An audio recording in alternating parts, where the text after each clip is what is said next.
Good afternoon, good morning. It is a distinct pleasure to welcome you to the conference on the Bible and human rights, law, literature, and political thought. This conference is the product of an ongoing collaboration between the Hebrew University, University of Antwerp, and Princeton University. I've had the great pleasure of working together with Vivian, Liska, and Leora Batnitzky, my marvelous fellow travelers, for the past decade or so.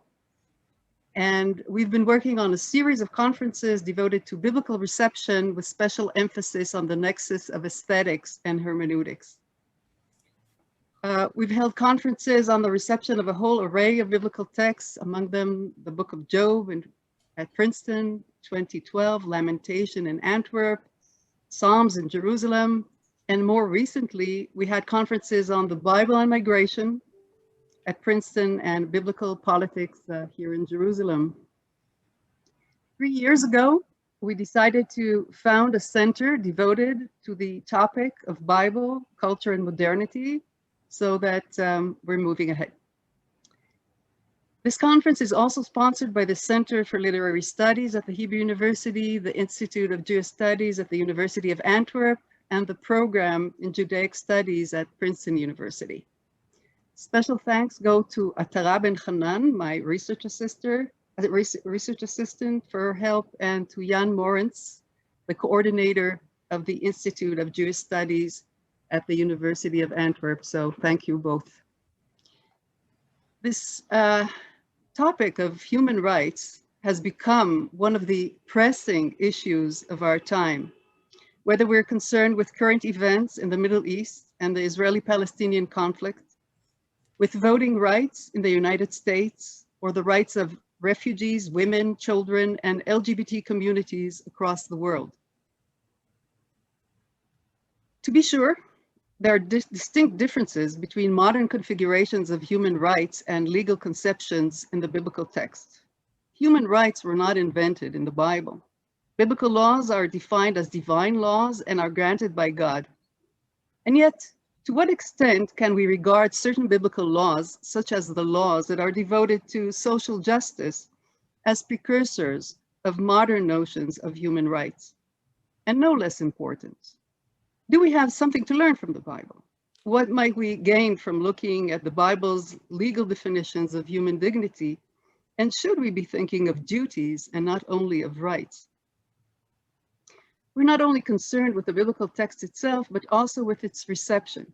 Reflecting on a text's life and afterlife, Walter Benjamin claims that an afterlife could not be called that if it were not a transformation and a renewal of something living. The original undergoes a change. Through its transformation, or rather its incessant transformations, a text is brought back to life, acquiring new meanings, some of which would have been unimaginable to earlier generations. We'd like to explore the ways in which the Bible has been evoked in contemporary legal discourse on human rights and in reflections on human rights in modern literature, art, and thought. As always, we bring together scholars from a broad range of disciplines, in this case, law, literature, and political thought. Given that the Bible offers a unique melange of literature and law in different political contexts, it serves as an incredibly rich turf for the exploration of the interrelations of these lines of inquiry. The Bible does not only include a substantive corpus of laws, but also narratives that call attention to the human dimension of the law, to the relevance of the law to the lives of people, and to the all too common violation of the law. So it's really no coincidence that Robert Cover's renowned Nomos and Narrative begins with the complex discrepancies between law and narrative in the biblical text itself. In preparing the poster for the conference a few weeks ago, I chose a photo of Danny Caravan's The Way of Human Rights. Caravan died at 90, 10 days ago. And so now this image serves as a homage in memory of one of the greatest contemporary Israeli artists, who was a bold and passionate advocate of human rights and a remarkable modernist reader of the Bible. So let's begin. Vivian, please. So welcome to everybody. Thank you, Ilana. Thank you, Leora. It was just wonderful preparing this. I'll be the chair of this first session, and it is a great honor and true pleasure introducing friends, colleagues, and those who will, for our conference, give the tone of what we are talking about from different perspectives. So I will now just introduce all the speakers. They will then, each one, have about 15 minutes to present their views. After that, there will be a conversation, a discussion between the speakers, and then we'll open the discussion to the floor. Our first speaker is Samuel Moyn. He's Henry R. Luce Professor of Jurisprudence at Yale Law School and a Professor of History at Yale University. He has written several books in his fields of European intellectual history and human rights history, including The Last Utopia, Human Rights in History, Harvard 2010. His newest book is Humane: How the United States Abandoned Peace and Reinvented War, 2021. Our second speaker is Leora Batnitzky, who is Ronald O. Perlman Professor of Jewish Studies and Professor of Religion at Princeton University, where she also directs the program in Judaic Studies. She's the author and editor of several books, including most recently Jewish Legal Theories and Institutionalizing Rights and Religion. She's currently working on a book on Edith Stein, tentatively titled Apostate and Saint, on the continued relevance of Edith Stein for Jewish and Christian self-understanding, as well as co-editing the Princeton Handbook to Jewish Studies. Along with Ilana, Pardes, and myself, Leora is co-director of the International Center for Bible, Culture, and Modernity. Our third speaker is Aleida Assmann. Aleida Assmann held the chair of English Literature and Literary Theory at the University of Konstanz, Germany, 1993 till 2014. She taught as a guest professor at various universities, Rice, Princeton, Yale, Chicago, and Vienna. The Max Planck Research Award 2009 allowed her to establish a research group on memory and history, in which she continued a fruitful cooperation with Jay Winter. In 2014, she received the Heineken Prize for History of the Royal Netherlands Academy of Science. Together with her husband, Jan Assmann, she received the Balzan Prize in 2017 and the Peace Prize of the German Book Trade 2018, about the most important prize Germany has to offer. Main areas, I'm adding this. Main areas of research are historical anthropology, history of media and cultural memory, with special emphasis on Holocaust and trauma.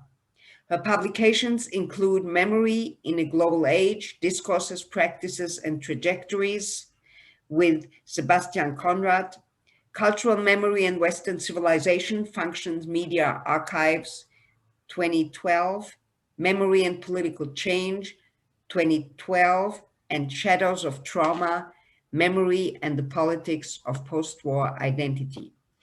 And our last speaker of this session is Moshe Albertal. Moshe Albertal is the Gross Professor of Law at NYU Law School and Professor of Jewish Thought and Philosophy at the Hebrew University. He's member of Israel's Academy for Arts and Sciences, and among his books are Idolatry, co-authored with Avishai Margalit, and People of the Book, Canon, Meaning, and Authority, Concealment and Revelation, On Sacrifice, Maimonides' Life and Thought, The Beginning of Politics, Power and Revelation in the Biblical Book of Samuel, Nachmanides, Law and Mysticism, his latest publication. I now would like to invite Sam Moyn to take the screen. Sam, please. Well, thank you very much, Vivian, and enormous thanks also to your co-organizers for the privilege of participating. I don't think you are going to want me to set the tone, but for what I can add, I will offer 3 cautionary threshold points about how one might begin to think about relating the Bible, which I don't claim to know a lot about, and human rights. The first point is going to be about the need for specific enough definitions of human rights. The second point is going to be about the intellectual project of comparing formal universalisms in and across history. And the last point is going to be about, let's call it the trouble with apologetics. So let's begin with the first, about the need for precise definitions. So a lot in this project of bringing the Bible to bear on human rights or vice versa really does depend on what one means by human rights. And in general, I want to suggest that the more narrowly and precisely one defines our concept of human rights, the more alien and strange, deservedly alien and strange, the Bible will become in relation to that concept. So in my own thinking, human rights have to be defined with proper specificity in the following way. We begin with a certain kind of normative entitlement, normally individual, not necessarily. And that kind of entitlement is then attached to some set of substantive values rather than others, because these values are said to constitute universal human interests. And then, secondly, there's some set of institutions or mobilizational embodiments that seek to protect the entitlement. Now, I want to begin in reverse with that second feature, the embodiment institutionally or mobilizationally of human rights, because it's just easy to get off the table. It's associated today with things like state civil rights laws, judicial rights protection, international legal regimes, as well as human rights movements, especially ones that operate across borders, because I don't think it's open to question whether any of these things have roots in the Bible. They don't. Most of my work, I'm just mentioning in passing for what it's worth, has been about the politics of institutional and mobilizational embodiment, because I would grant that the idea of human rights is far older, but it existed for centuries or millennia without much of any political significance. And I've personally devoted my energies to arguing that in modern times, there was a kind of grand mutation in the politics of human rights, from grounding nation states in sovereignty to a new post-nationalist political impulse. But at the start, I think we can say none of the embodiment of human rights really seems to be at stake in the Bible. So what's left?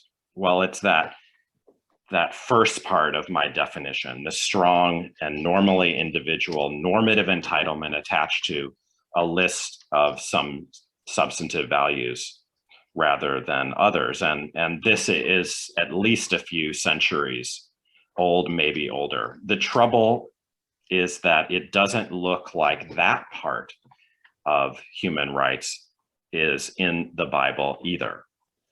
Now, in 1976, a great sage of mine named Louis Henkin, an American, a founder of human rights law, a son of a great rabbi, in case it matters, named Yosef Eliyahu Henkin, wrote a piece called Judaism and Human Rights. I think it's the best thing ever written on the topic to this day.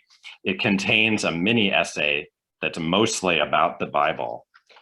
And though he was an observant Jew and knew lots about Judaism, he denied any connection between Judaism and human rights, historical or moral, even at this normative level on which I think we must focus. He did so because he defined human rights as that particular kind of strong entitlement, whether moral, political, or legal, it doesn't matter, held against community and government. So here's Henkin's argument, which I find convincing. Normatively, there aren't rights in the Bible in the sense of the strong entitlement. And this is not just verbally, though that too, given the original meaning of the Hebrew word zechut, but also conceptually. No entitlements attached to any substantive values, even different ones than we might attach today, that look like rights against collective be face down, and especially governance. In fact, I'll just add that as Leo Strauss observed, there's no word for nature in the Bible either, from which Christians much later derived the concept of universal rights. The Deuteronomic Code, again, as I read it as a naive, is centrally, if anything, about the empowerment of collective legal interpreters to apply divine law, just as Ilana said at the start, not to protect human rights. And of course, most of the substance of the Deuteronomic Code is anathema by today's standards, and rightly so. So all we're left with, as I see it, would seem to be one of two things: the universal form of human rights, or what I called the particular values that are said to matter and reflect universal human interests, on either or both of which the case for really any connection rests. Now, Henkin, I'll just mention, bypassed that first consideration, formal universalism, and I want to help him finish his case. He did acknowledge a lot of connection between the Bible and the list of substantive values that then much later, with other sources, a new kind of entitlement and a new kind of politics of embodiment got attached to. As Henkin said, these are his words, contemporary human rights concepts are in many respects deeply rooted or have strong parallels in traditional Judaic thought. Interesting instability even in that sentence. So to think about this, let me turn to my second remark now, which was on the project of comparing formal universalisms across space and time. Maybe there is some formal universalism in the Hebrew Bible, say in the story of Noah, even if we think that its dominant emphasis is on the election of one people or the elaboration of a tribal morality. I don't have any reason for the moment to deny the presence of the human, as Moshe, I believe, is going to argue in the Bible. I am skeptical of the now many accounts that root human dignity in Genesis 1:26 and 7, because for one thing, most of the modern history of human rights didn't make dignitarian claims about their basis.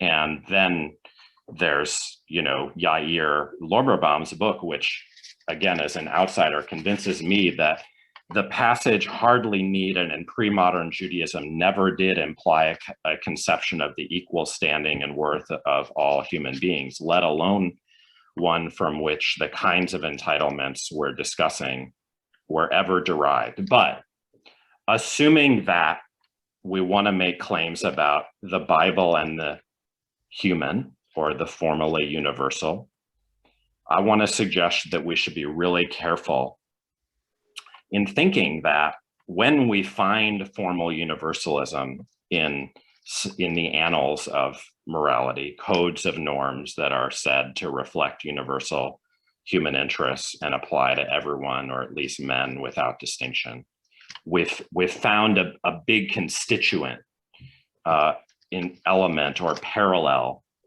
with human rights. Now, I want to grant that in many discussions, human rights are linked, including by their partisans, with a breakthrough beyond moral parochialism, the morality of families, tribes, and nations, and towards moral inclusion, towards cosmopolitan moral inclusion, including that of foreigners, strangers, and others, which are figures of biblical vintage, of course.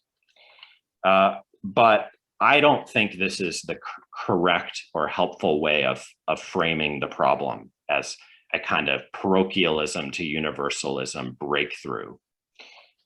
Here's why. Very far back, maybe all the way back, the annals of civilization appear to be littered with moral universalisms in the plural, and nobody thinks they share enough in virtue of this fact. Christianity is no less universalistic formally than Islam, but on some accounts, there's been a holy war on between the two for a while, and maybe even today. In the Cold War, if you think that was over, the United States and the Soviet Union put forth equally universalistic moral visions, but that didn't cause them to lay waste to the world in contending with each other. So to the extent we think about formal universalism, I recommend we follow this great Sanskrit scholar, Sheldon Pala, in insisting that what's interesting is that they come in the plural cosmopolitanism, which means that they contend over what substantive values matter, are said to be universal interests. Now, if all that's true, I'll just note that we shouldn't be surprised to find overlap among these various universalisms, even lots of overlap. Most universalistic moral codes, just as an example, prohibit murder with exceptions. There's a prohibition of murder in the Bible as well as in human rights law. But that's true of most moral systems and doesn't forbid their strong contention and contrast. Henkin offered the following list of resonance points between the Bible and human rights: a distinction between right and wrong, a concept of justice, constraints in criminal procedure, equity in civil law, a certain kind of subsistence morality for the poor and suffering.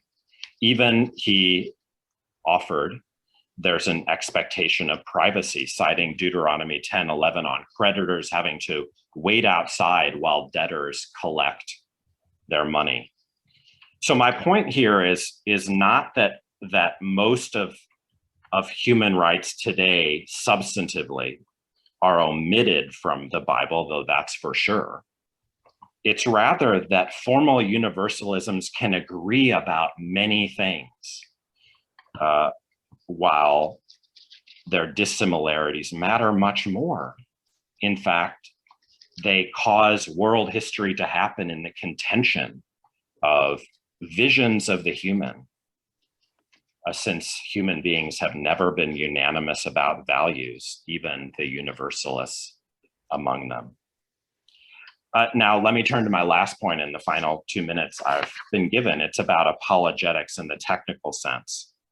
Based on what I've said, I would prefer a focus on the way the religion of Israel contradicts human rights at any stage of their invention. Louis Henkin remarked that, in his words, Judaism knows not rights but duties. He acknowledged that as modern philosophers discovered, rights and duties are correlated, but he added, if every duty has a correlative right, the rights of the Hebrew Bible must be said to be in God.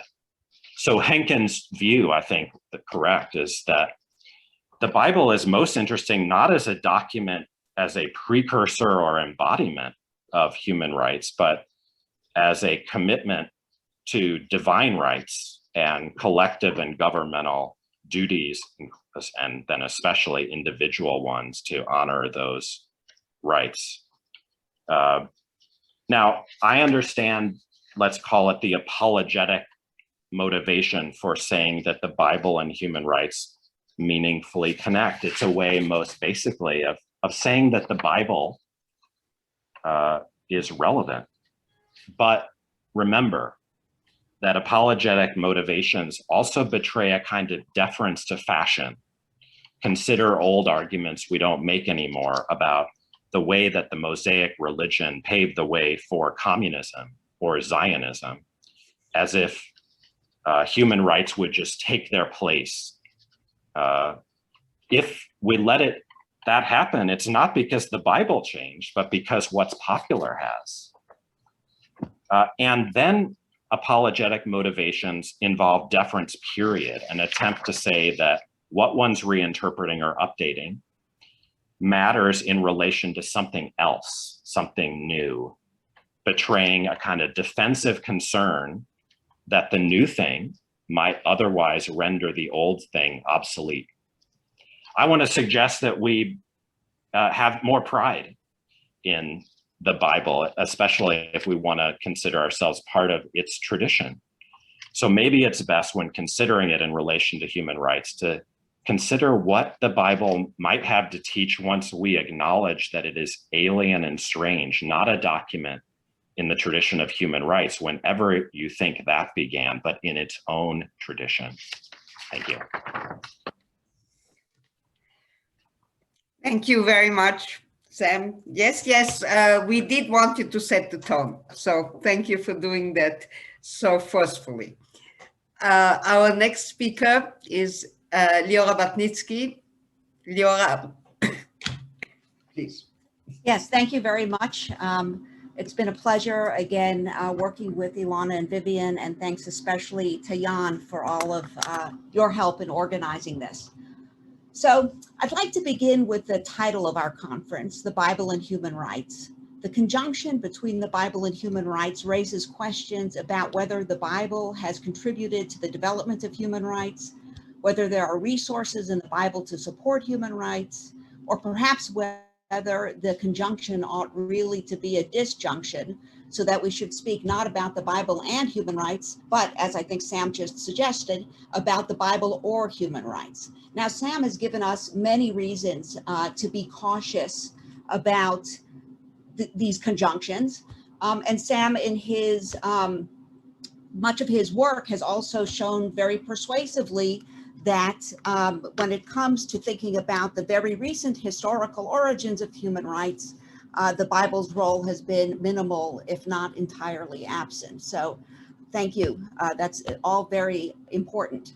But in what follows, my interest is neither in the Bible and the recent historical origins of human rights, nor in whether the Bible ought to or even can be squared with contemporary human rights. Instead, taking my cue from the conference's interdisciplinary subtitle, Law, Literature, and Political Thought, I wish to consider only one biblical text from a broadly philosophical and textual point of view in order to ask how this text might complicate assumptions about the human and the human condition in the discourse of human rights today. So I do want to be very specific here about using just one text. My text is Genesis 4, the narrative of Cain's murder of his brother Abel, which is of course the Bible's first account of the first murder in human history. It's important to remember that Cain's murder of Abel is part of the Bible's primeval history. It takes place not only before the birth of ancient Israel, but it also is prior to the birth of any nations. Nevertheless, I want to suggest that Genesis 4's enormously complex and even at times contradictory depiction of the human being and the human condition offers those of us interested in human rights discourse today much to think about. And so I want to begin, as I think Sam rightly suggested, with a very specific definition of human rights. And the one that I want to mention is the United Nations Rights Office of the High Commissioner's definition, and it does make reference to the strong entitlement to human rights that Sam mentioned. And here is the definition, quote, "Human rights are rights we have simply because we exist as human beings. They are not granted by any state.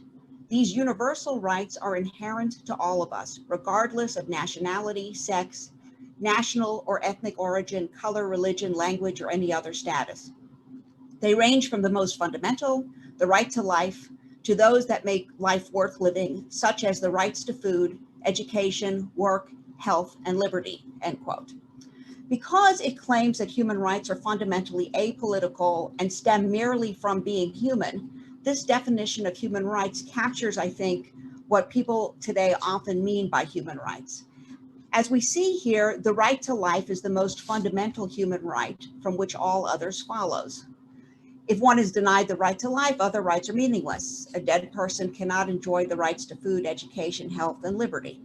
Now, at first glance, Cain's murder of Abel and God's response to Cain would seem to suggest that the Bible does indeed put forward a fundamental right to life.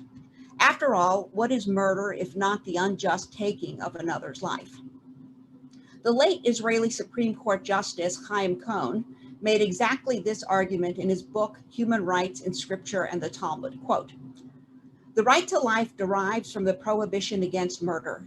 Cain, who murdered Abel, not only committed a great wrong to the murdered man, although nothing is written about that wrong, but it is written that the voice of Abel's blood cried out to God from the ground.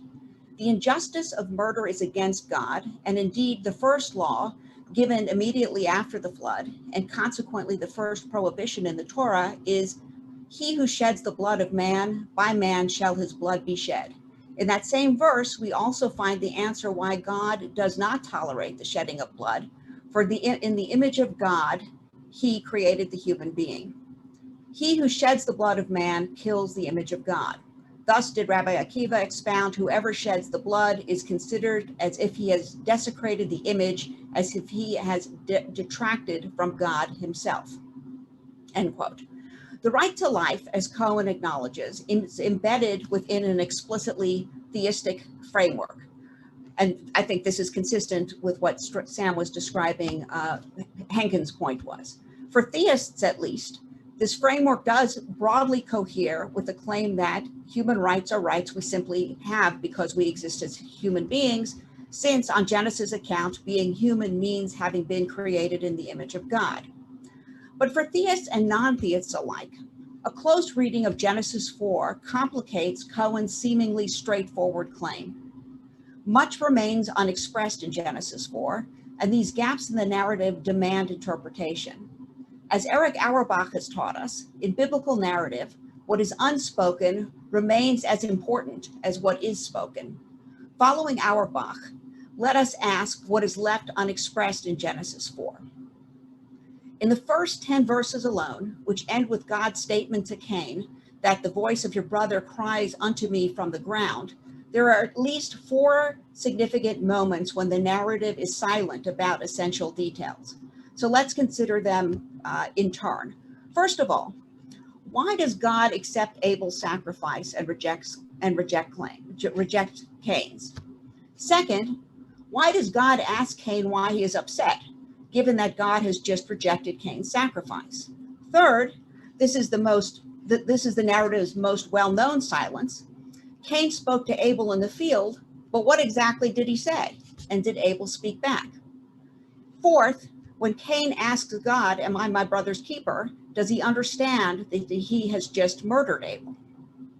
Of course, there is a long history of diverse commentary and interpretations of these gaps in Genesis 4.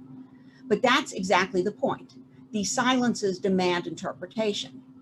We saw above that one can read the first 10 verses of Genesis 4 as positing a fundamental human right to life, which is guaranteed by God, who creates humanity in his image.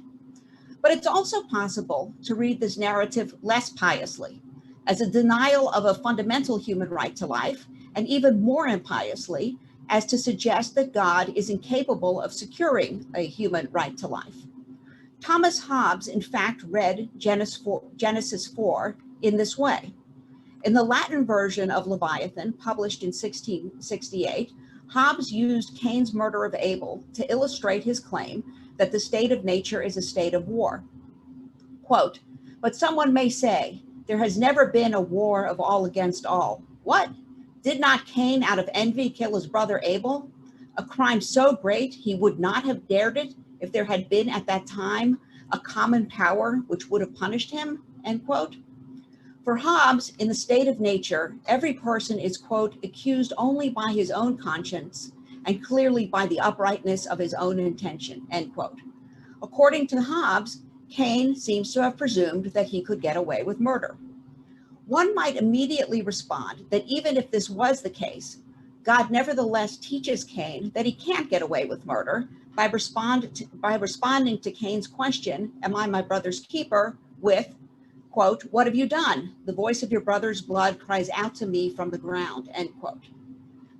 But this response only begs the question that seems to be inherent in the text. Put into Cohen's terms, if the right to life is secured by the prohibition against murder, the text might also seem to hint that fear of God is in fact not sufficient to secure a right to life. Hobbes's claim that Cain would not have dared murder Abel if there had been at that time a common power which would have punished him implies that Genesis 4 could be read as a denial of God's power to prevent the murder.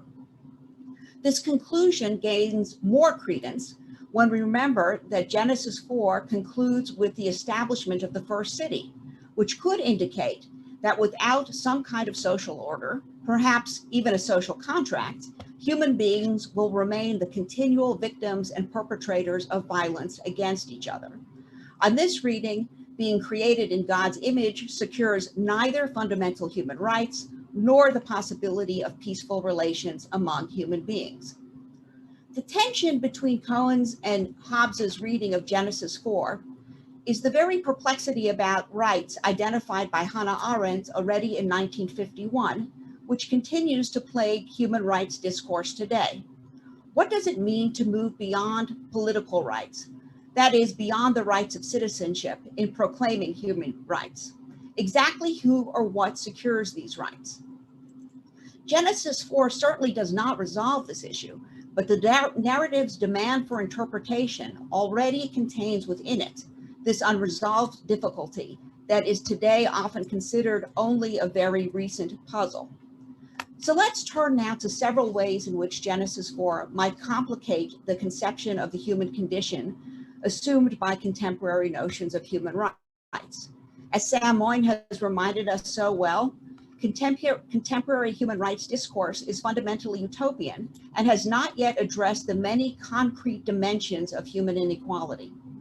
While I do not wish to suggest in any way that Genesis 4 offers a straightforward solution to human inequality, its narrative does offer us a sober reminder that especially if we wish to aspire to a more equal world, we must begin by recognizing how fundamentally unfair human life actually is.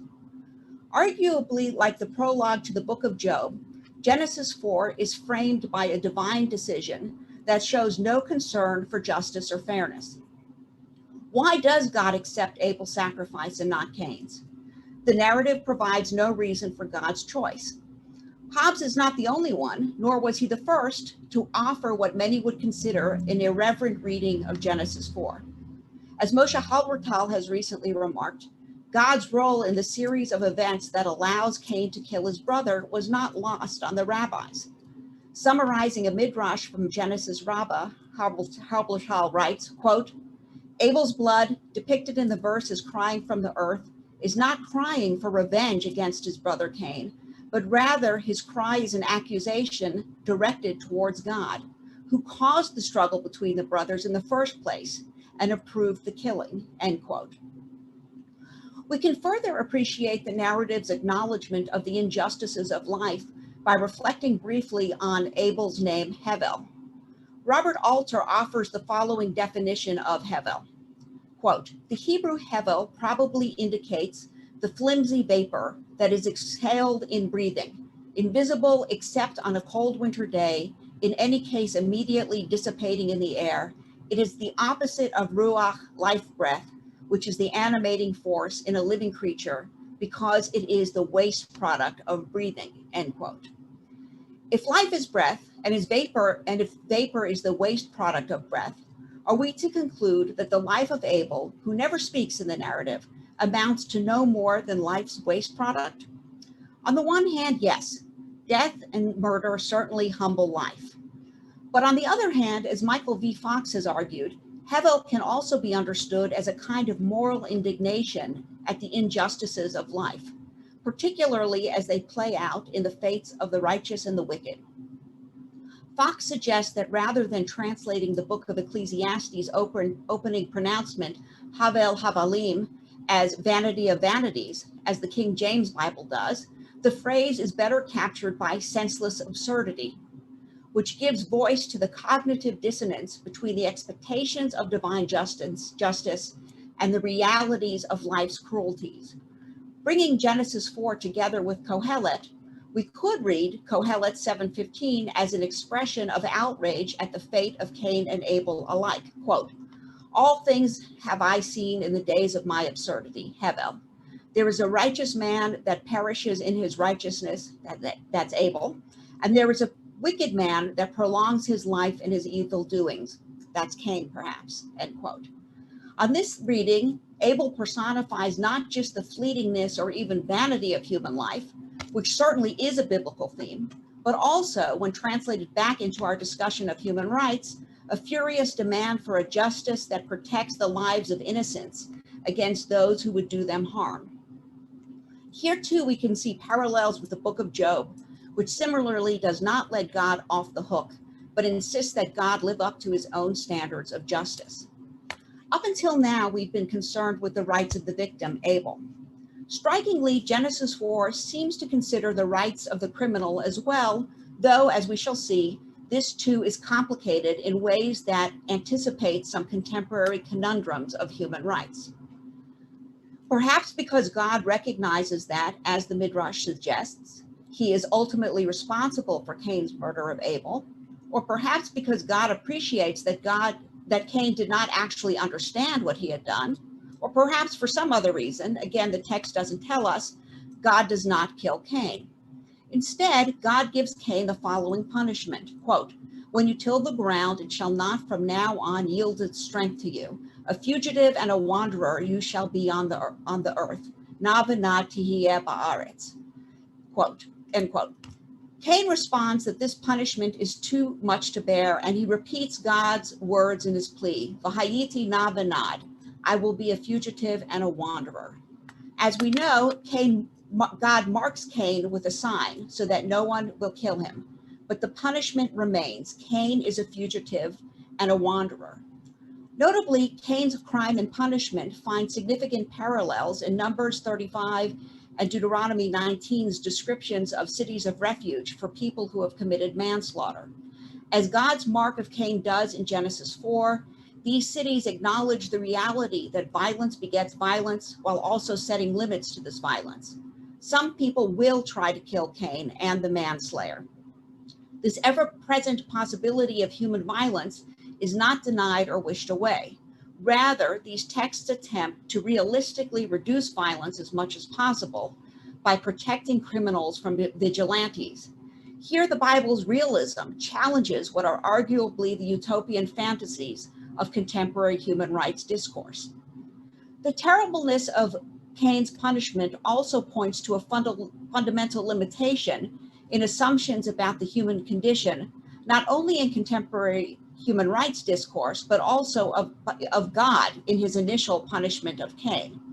So let's recall the first two sentences of the UN's definition of human rights. Quote, "Human rights are rights we have simply because we exist as human beings. They are not guaranteed by any state. These universal rights are inherent to us all, regardless of nationality, sex, national or ethnic origin, color, religion, language, or any other status," end quote. As Arendt and many others have remarked, the human in this conception of human rights is but an abstraction. But Arendt argued, quote, "The calamity of the rightless is not that they are deprived of life, liberty, and the pursuit of happiness, or of equality before the law and freedom of opinion, but that they no longer belong to any community whatsoever," end quote. God may not have killed Cain, but in making Cain a fugitive and a wanderer, God arguably divested Cain of his humanity. Cain is banished from his home, from the only community in his case, it's his family, he has known. He is no longer protected by anyone because he does not belong to any community. In today's human rights discourse, the purported individual bearer of human rights, like Cain, stands alone, without a state, a nationality, ethnicity, color, religion, or language. But Cain's punishment makes us ask if such a person can really have a fully human life after all. Even the first murderer has a need to belong. Perhaps this is why God, in response to Cain's arguably righteous plea that his suffering is too much for a human being to bear, ultimately allows Cain not only to have a family, but also to establish a city, which, like the cities of refuge of Numbers and Deuteronomy, permit even the criminal a modicum of belonging. In conclusion, there can be no doubt that the Bible does not offer us a straight road to contemporary notions of human rights. But asking about the Bible's influence on the development of human rights, or about whether the Bible is good or not for human rights, are not the only questions we can ask in thinking about the Bible and human rights. Approaching the Bible less as historical, political, or theological doctrine, and more as one of humanity's greatest literary works, whose meanings remain unresolved, as we have seen in all of the fruitful contradictions of Genesis 4 alone, allows us, in these days of human rights and their discontents, to reflect more deeply on the human condition, which modernity also has not, for better or for worse, resolved. Thank you. Thank you so much. We are now coming to our third speaker, Aleida Assmann. Aleida, please. Thank you so much for including me in this fantastic group, in this first panel, and also for this amazing topic. I'm very happy to share in, and I would like to start my reflection here on the possibility of thinking human rights and human duties together as two traditions of solidarity. And let me start with the combination of these two. Human rights claims are usually made in a state of emergency. They are made by those and on behalf of those who have been deprived of their civic rights in situations of social repression, political persecution, violence, and danger. The legal frame of the human rights paradigm, however, cannot work in a vacuum. One way of, they absolutely require a social also context of solidarity that is being enforced and enacted. One way of defining this milieu of solidarity is to complement human rights by human responsibilities.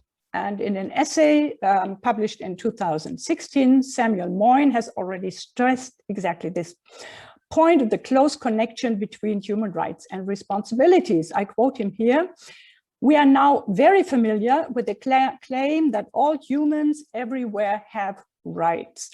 But we are much less familiar with the notion that rights are protected by the fulfillment of duties." And he added, "Human rights wither without a language of human duties." I can accept myself from this particular trend because my interest and research on this subject started quite long ago. Namely with a book I edited in 1991 with the title Wisdom. Wisdom is a key term in all regions of the globe. There are many terms for it and they translate easily from one culture into another.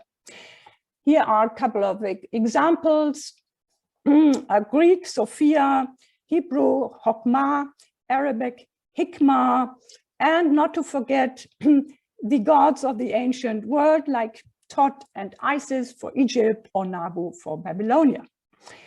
There are really striking family resemblances here between wisdom gods and wisdom texts, because these traditions grew and were developed across permeable cultural borders. Wisdom was considered a superb asset to any community. It was not homegrown and sheltered, but flourished in a cultural climate of mutual recognition and esteem. When I started to collect some of these traditions and brought them together, there was as yet very little academic interest in this transcultural topic and their traditions.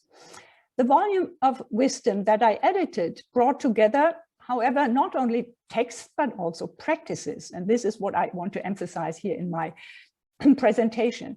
And this is the history of human duties, namely the practices that I want to bring back into our discussion. And they are absolutely a complement to human rights. It is not difficult to show the relevance of these practices in our contemporary world. We only have to think of the experience of global migration together with a growing experience of cultural diversity and aggravated forms of inequality, which puts compact and homogeneous communities under stress and makes them appear less and less normal and normative. Issues of flight, migration, and social repression are generally discussed in terms of human rights. But this discourse is incomplete as long as the topic of human duties is omitted. For this reason, I want to briefly introduce to you the long tradition of human duties and ask what we can learn from it for our current societies. I want to show that next to this universalist question of human rights and its legal framework, there exists a different concept of solidarity enshrined in the shared heritage of human duties and responsibilities. These rules of conduct are age-old and familiar in all parts of the world. I want to invoke this other resource for solidarity, not in order to reduce or impair the importance of human rights, but on the contrary, to embed them more firmly in a social and historical framework. Now, the canon of human duties encompasses basic rules for a respectful and peaceful living together that is backed up by the normative background of a common humanity that shines through all exclusive group memberships. It is important to note that exclusivity in religious commitment and inclusivity in social ethos and practice can go hand in hand. This is the reason why these rules of conduct were referred to as wisdom and included into different religious canons to be transmitted from generation to generation. This is why we know about them at all. By emphasizing what is transculturally common and shared, these age-old rules are not only an important complement to human rights, but also an antidote against the equally inveterate tendency towards solid forms of group cohesion and aggressive forms of exclusion. The first article of human rights reads, all humans are free and equal in dignity and rights. They are endowed with reason and consciousness and should relate to each other in a spirit of brotherhood. This first sentence differs from the others in that it does not define a clear right, but contains an anthropological description tied to a plea for co-sociality. While the human rights codify basic rights and formulate claims, human duties list rules that regulate social contact and interpersonal conduct. They have a very different genealogy from human rights, as they are neither connected to historical dates nor to philosophical discourses. Instead, they have a long history dating back more than 4,000 years, reaching back into all cultures and religions of the world. This age-old tradition is epitomized in the Golden Rule that has been transmitted in all cultures of the world. Here is its positive and negative form. Do not do to others what you would not like to have done to yourself, and do unto others what you would like to have done unto you. A clear example of this rule can be also found in the Christian Bible, and this is everything that you want that people do to you, you should do to them. In the Qumran, there is even a moral upgrading of this principle in the command to answer hate with love and wrongdoings with good deeds. In the Golden Rule as such also appears in the Tanakh, but not exactly in this form. Here are two sentences that come very close. You shall not take vengeance or bear grudge against the sons of your people, but you shall love your neighbor as yourself. I am the Lord. Or do not oppress a foreigner. You yourself know how it feels to be foreigners because you were foreigners in Egypt. In both precepts, a relational identity, and this is the point, is built up here between the self and the other. In the Leviticus passage, the other is the neighbor and thus a member of the in-group. In Exodus, the other is a foreigner and thus a member of the out-group. The relation to the other is expressed differently in both cases. In Exodus, it is a relation based on experience. Because I have had a taste of their plight, I can mobilize empathy. I can take their perspective and feel with the other. In Leviticus, it is a relation of love. Love the other as yourself. This is a strange rule because the love of the self is not a topic in ancient texts. And it is bizarre to prescribe egomania as a model for ethical behavior. What is rather at stake in this formula of the kamocha, like yourself, is to create a language, I think, for relationality, connectivity, and mutuality. My point is here that this is about, this law of conduct is the first law of conduct, the golden rule is about the rule of reciprocity as the first principle of all social interaction. If read in this way, both axioms in Leviticus and Exodus are variants of the golden rule. The catalogue of human duties in the Tanakh, however, is much richer. These gems are seldom quoted. I found the following examples. A Proverb 14:21, he sins who shows contempt for his neighbor, but blessed be he who has empathy with the wretched. Another one, he who oppresses the poor scorns his maker, but he who has compassion with the poor honors him. In this case, the principle of reciprocity is stabilized and enforced in a triangular relation in which the social communication is monitored by God. The religious frame for altruism and reciprocity transforms a secular human duty into a religious duty. Or to put it differently, a religious duty is introduced to stabilize the system of human duties. The religious frame is clearly foregrounded also in the following sentence from one of Jesus' sermons on the Last Judgment. And this is the following: the king will reply, truly I tell you, whatever you did for one of the least of these brothers and sisters of mine, you did for me. My last example here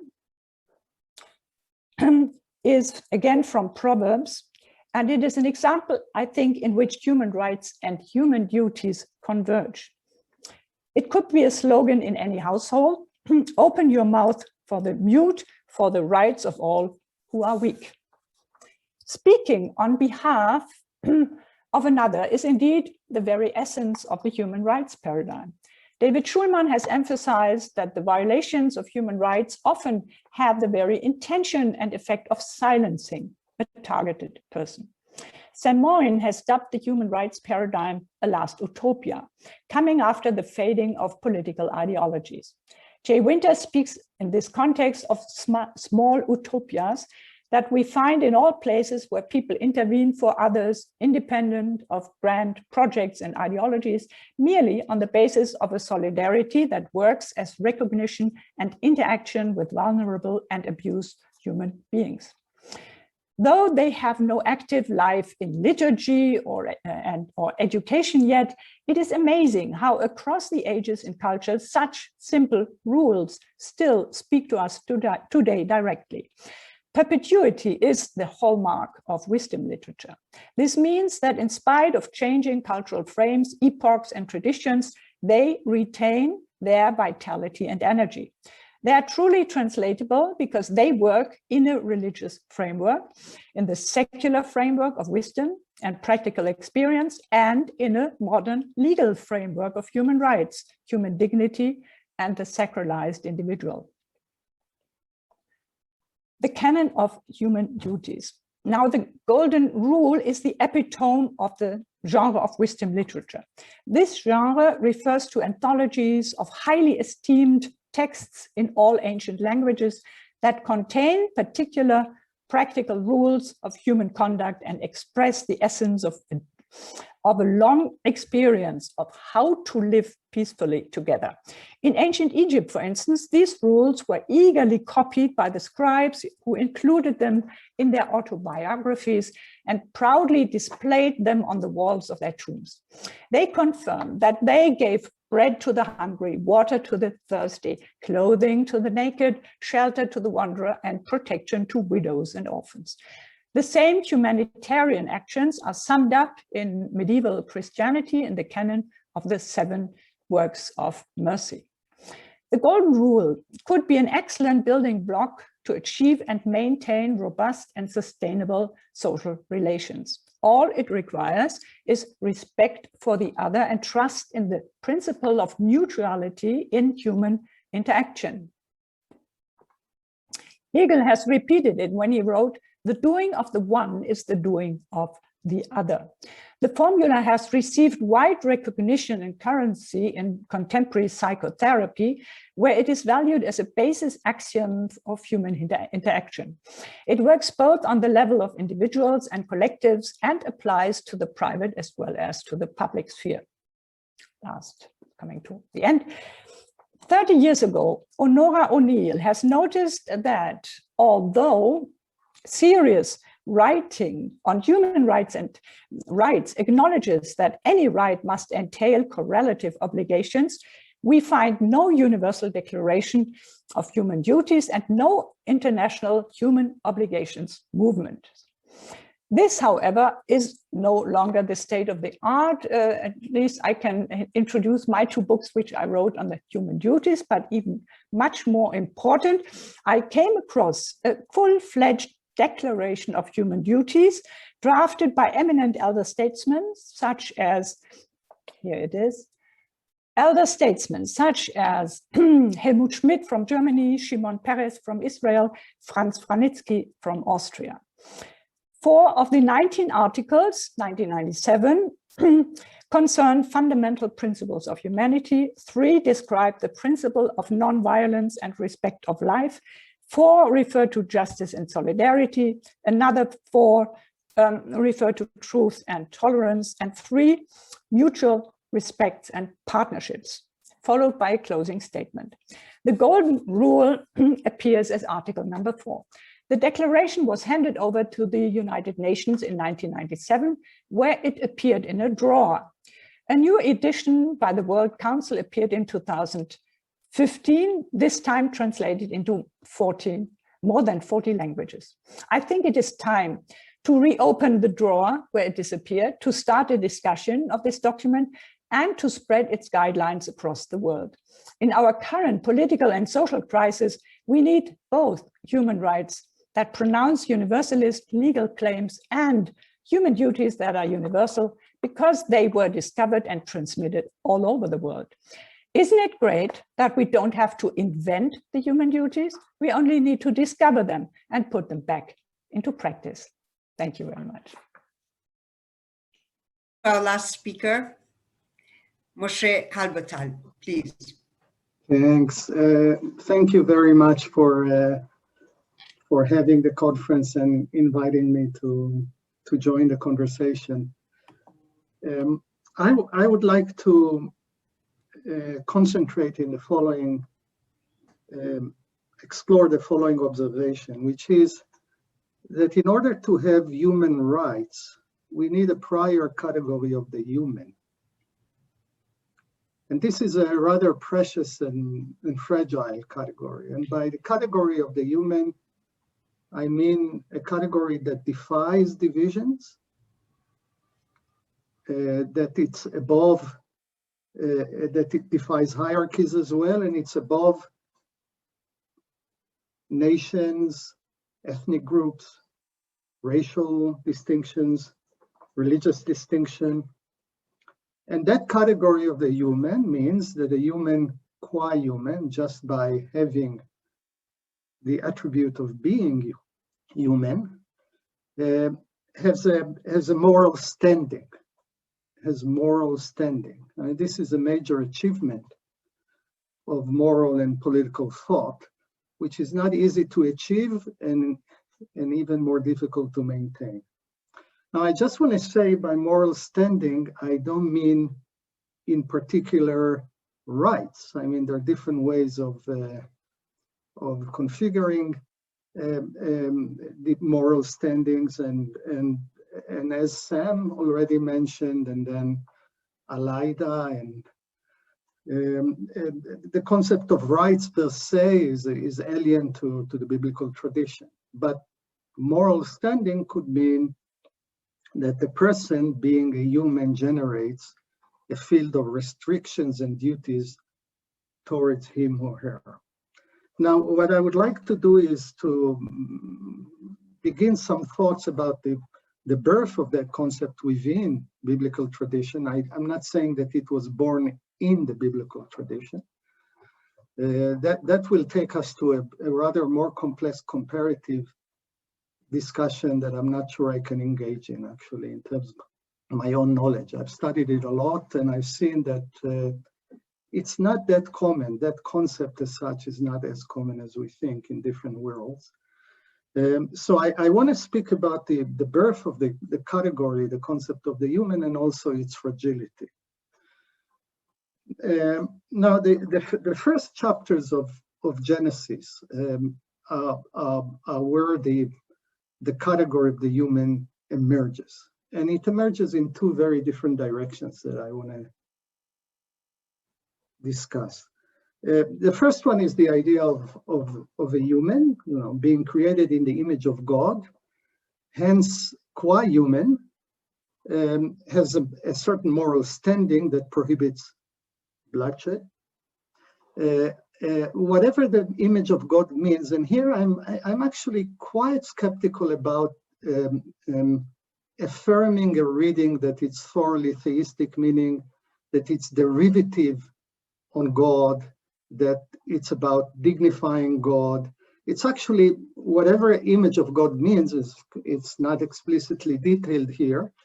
It means that humans share a feature with God that makes them that makes them have a certain quality that imposes restrictions on others. If we look at the text in Psalms 8, it's really not about an image per se in the crude sense, right? Right? What is man that you have been mindful of him, mortal man that you have taken note of him, ותחסרו מעט מאלוהים וכבוד והדרת תראו תמשילהו במעשה ידיך כל שעת תחת רגליו, etc. It speaks about the dominion of humans over nature, humans being the pinnacle of creation. Now, I'm not sure, and this is a kind of a thought experiment that is maybe thoroughly unbiblical. What would have the biblical author thinks about the human without a God? Presumably, he would still have those qualities of qualities of dominion and capacity that makes humans distinct from the rest of nature. So I'm not sure. By the way, I'm not convinced in the kind of thoroughly anti-humanistic theistic reading of this category. But whatever we have is we have a birth of the category of the human, and as such, Adam, and it within the Jewish tradition, it gets the ultimate, most greatest expression in that famous Mishnah in Sanhedrin that reflects about on that human. Why was human created alone? Right?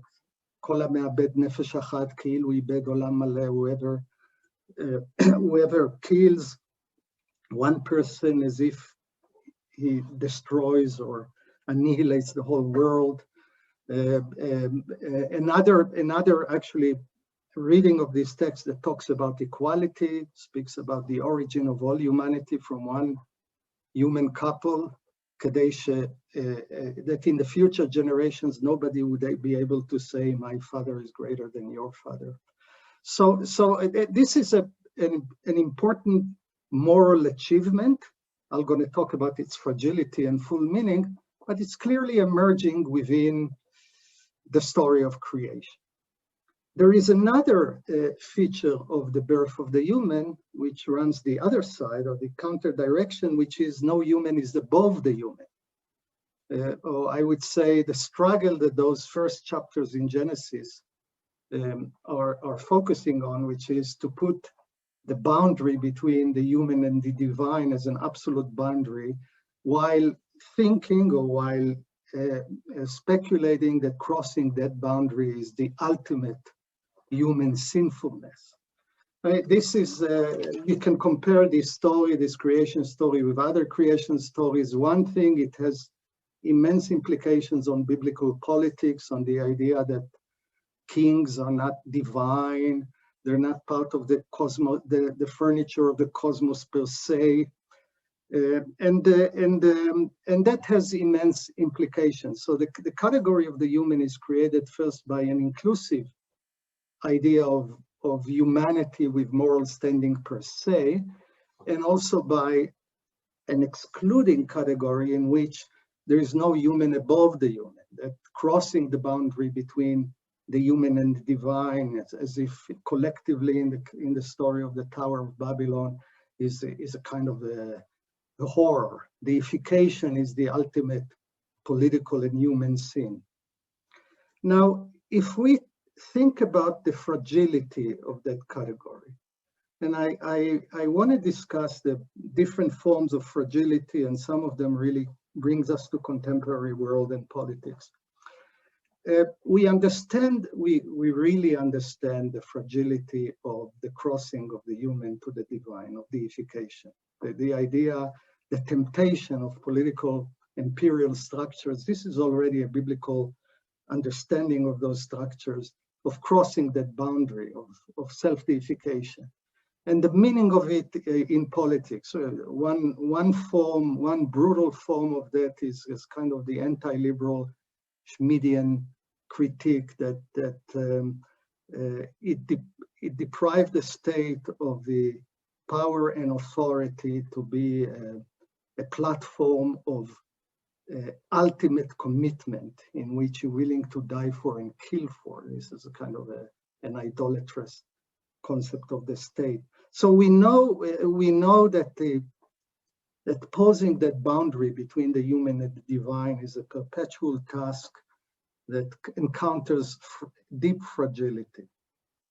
The other, if we look at the other concept of establishing the human realm, and I'm talking here about the human person as a source of moral standing, and I want to talk about internal biblical fragility of this category in different realms. And I think the first problematic, or the first vulnerability of this category, has to do with the fact that our moral vocabulary, and clearly biblical moral vocabulary, has two sources. It has the source of creation, image of God, but it has a lot of what we will call associational language. The brother, the neighbor, the fellow human, your fellow, etc.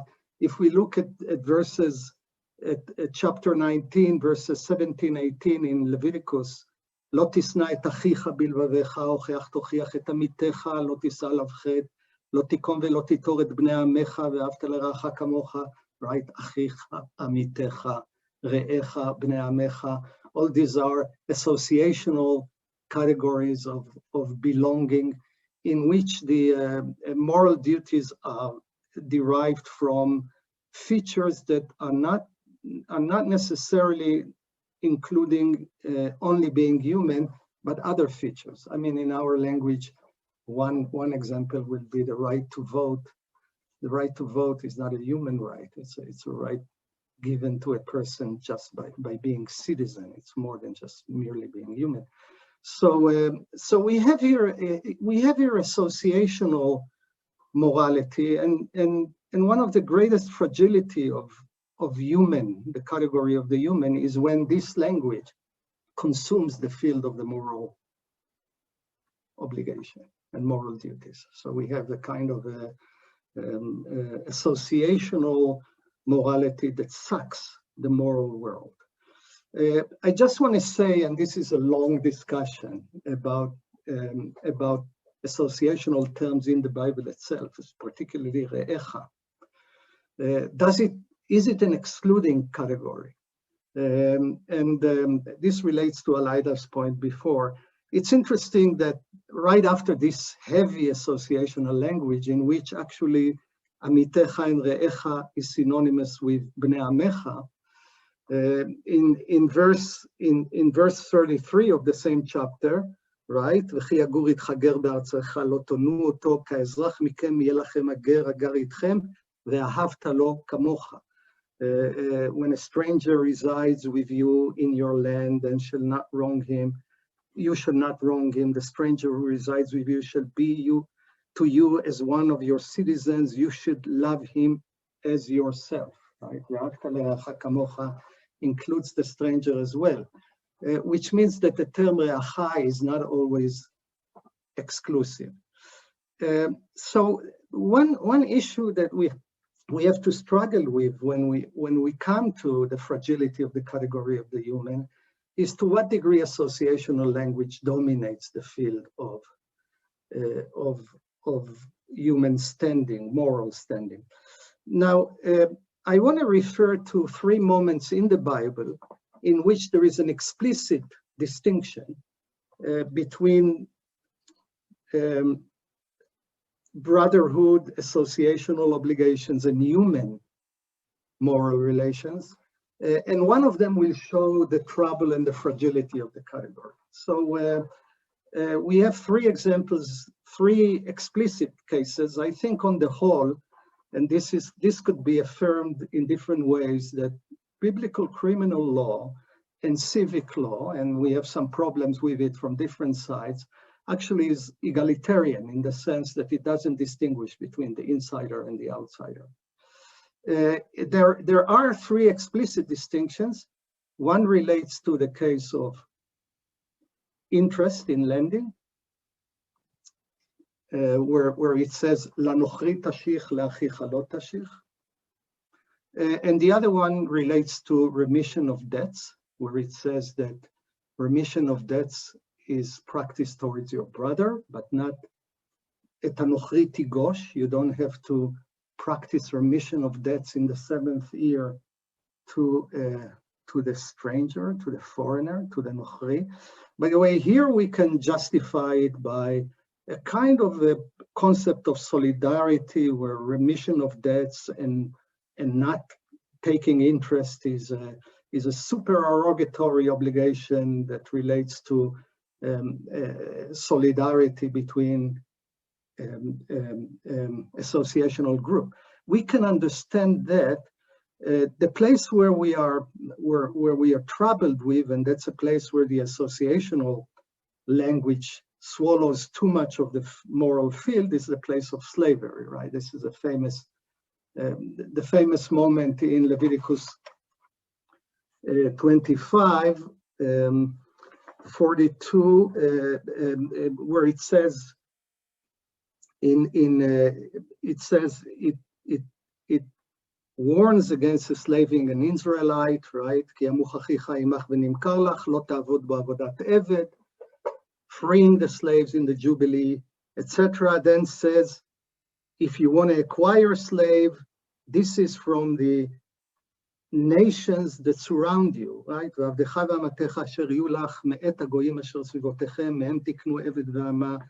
וגם מבני התושבים הגרים עמהם, מהם ומשפטכם אשר עמכם, etc., etc. So from the aliens, from the nations around you and the aliens residing amongst you, you can enslave. Now, clearly, and the justification against slavery is thoroughly covenantal and associational, and that runs against our sort of basic commitment that to the category of the human and its moral standing. So the fragility, if I want to talk about the fragility of the category of the human as it's expressed here, is that within the rich moral language that we have, some of it associational, and it has a place and it has some justified place, it could swallow or control too much of the moral field, making the category of the human thin, too thin, and sometimes obliterating it altogether. By the way, in the Bible itself, it gets obliterated in times of war, and that's actually where the category of the human is the most fragile. We look at the war ethics in different forms, in particular war against idolatrous. By the way, not only idolatrous from the other nations, but idolatrous among yourselves. That's where the category of the human collapses altogether. I would say that fragility of that category exists as we talk. We're in moments of conflict, threat, hate, fear. The very category of the human and its moral robustness is the most fragile and needs protection. So these are just, this is some thoughts to offer the following thought, which is, and I hope Sam would not think it's too apologetic. I would say the following: there is a breakthrough, there is a moral breakthrough, which is not insignificant, not about human rights, but about the very idea of the human per se. And it has deep reflections within, not only in the biblical story, but there's an egalitarian impulse in biblical law. I mean, I'm not talking about gender equality and other things, which is thoroughly patriarchal and missing.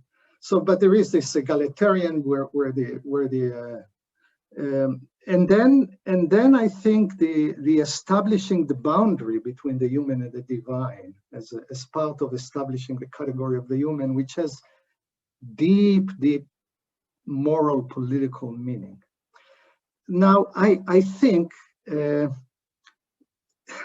this category is so precious, and so much of work is to enlarge it, to detail it, to protect it, because it is so fragile.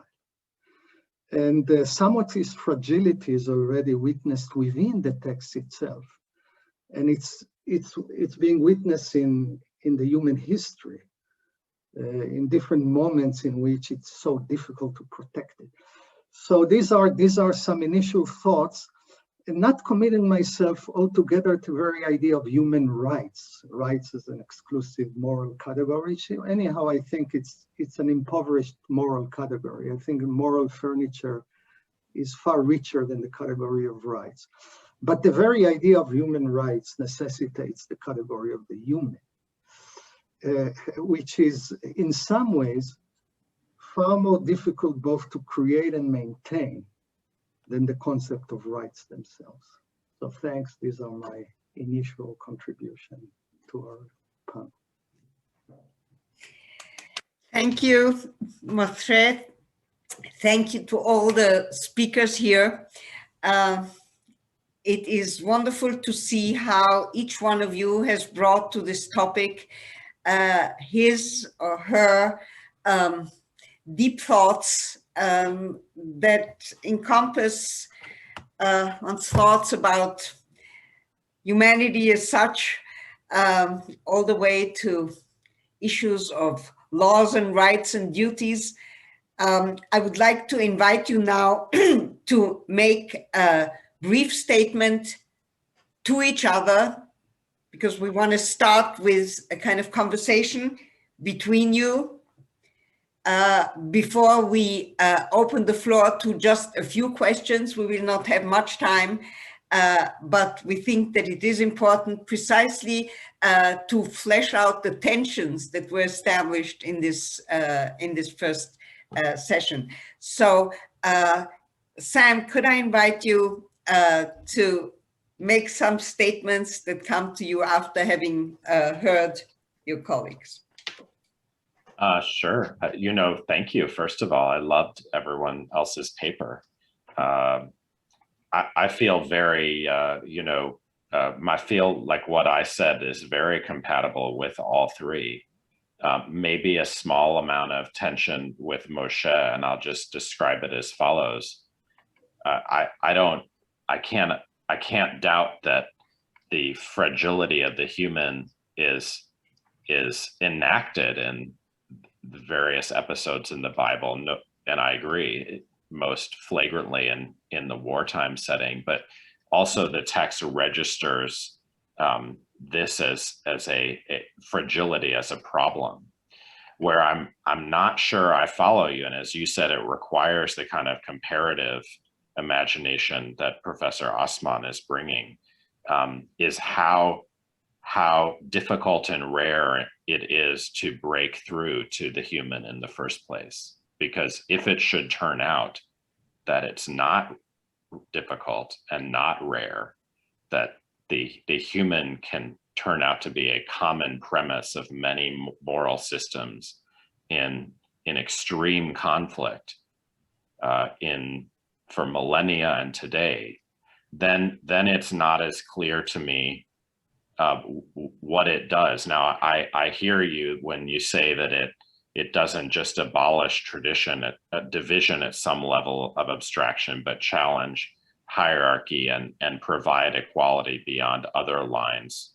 Let's avoid the notions of ethnicity and race as maybe anachronistic, but there's some biblical passages which clearly do call for the abolition of extant lines. And then I think the question still has to be, well, how far does that take us morally? I don't want to go as far as the hated Carl Schmitt, who says everyone who invokes the human is lying. Rather, I invoke the Sanskrit scholar who says the problem is that everyone is invoking the human, and yet there's no agreement about what getting beyond tribe, family, race, nation entails.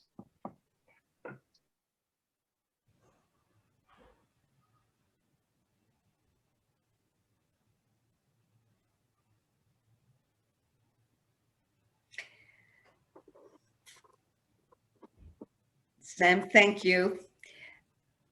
Leora. Well, thank you very much. I really enjoyed and learned a lot from everyone's discourse.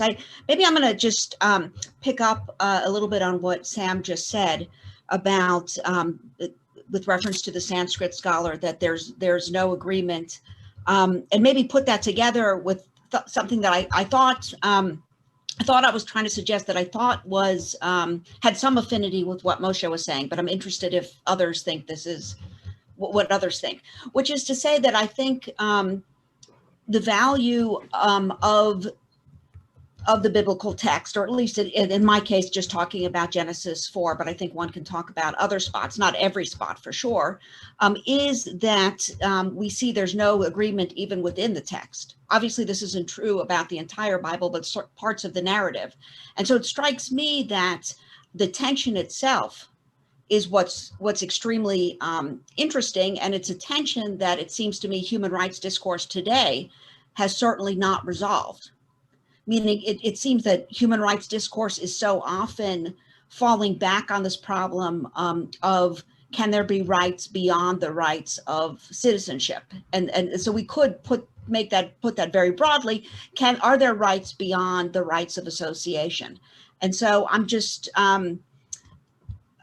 again, I guess I hope this isn't apologetic, but I'm happy to be told it is. But it strikes me that what's interesting about at least some parts of the biblical text is that tension is there already, and it seems to me what's important about that is we need to understand that tension also hasn't been resolved, today, which is not to say that that doesn't, that somehow we're not obliged to somehow try and resolve this tension, or that we need to try and work on various aspects of human rights. But it's to say that maybe what is interesting about thinking about the Bible and human rights is actually in thinking about how difficult some of these issues actually are, primarily the issue of the relationship between, Moshe, you were saying the associational, and I don't remember how you called the first one, but basically, may I just call it the universal in this context?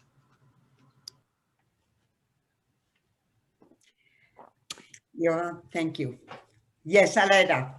Yeah, well, thank you very much. I'm really very grateful to all these perspectives. And I think I just have two comments. The first is, I think it makes a huge difference in how we approach this problem, this big, huge topic of human rights.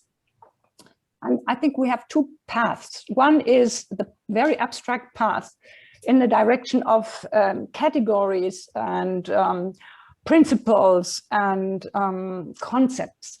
That is the abstract path. And on this level, we are very quickly at this very inclusive term like the human, but we have a lot of strife about how to interpret it and what we mean by it. But there is another path that I wanted to follow, and this is the path of practices. I wanted to remind you of these long canons and traditions of text that are not at all about, this is not a discourse. It is what is transmitted are rules of experience. These are truths that are not thought about in abstract, but that have proved to be valuable. And indeed so valuable that all these different cultures and groups collected them avidly and introduced them into their canons and transmitted them to their posterities. And they didn't even ask where they came from, because they were immediately convinced that this was something they wanted to endorse. So I see here a different tradition, and this is the buying into practices. And this is what I call this part of the wisdom tradition. Of course, there's another metaphysical and very also conceptual wisdom tradition. And for instance, in the book of Job, we have much more abstract forms of thinking about the human. But I wanted to focus on this and show that there is no agreement. When we go on this path, there is really no agreement on this real, if we keep both of our feet on the earth, there is no agreement about what is good or bad, actually, and what we should also, not only that, what we should follow as a model, because this is the model that is being transmitted. That was my first point.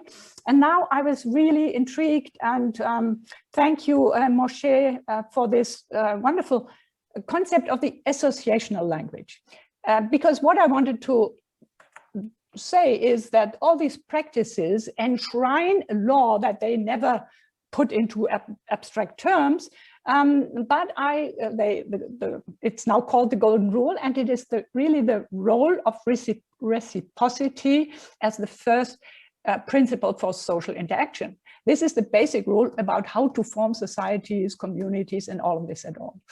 And now what you introduced makes also my case much more complicated and interesting, because we have to distinguish here between two forms of associational language, because we can relate them to the laws of how to live together, one being with another, one human being with another, in very, very confined terms of group building. Really, it's the building block that creates this living together.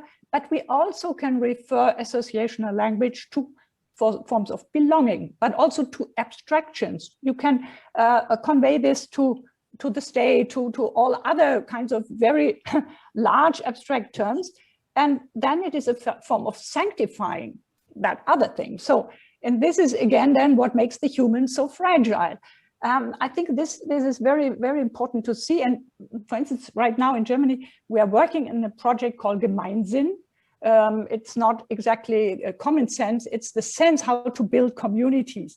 And if you take the word you can easily show that Nazi Germany invested a lot in Gemeinsinn because they declared the Volksgemeinschaft, the community, as sacred. So everybody had to be part of this and be enshrined in it and become sacralized in it. It's exactly crossing the border to the divine, in this case, here on earth by doing this. Whereas the other form of Gemeinsinn that we want to propagate has exactly to do with enacting and relearning these basic laws, that are all around, and we can pick them up as we want, if we want to follow them, and that are not quite that complicated. And they even also protect us from these communal forms of associational language that goes in the wrong direction. Thank you. Aleida, thank you very much. Moshe. Thanks. So these are the lectures were fascinating, and I want to address a few issues that were raised. I think we are in the following search, as far as my understanding of this kind of the project. We are looking for moral anchors in which a tradition overcomes something inherent to many traditions, which is exclusive associationalism in my language. Let's call it tribalism or other forms. Now, within the biblical tradition, there are two sources of that. One is the idea of the human, which transcends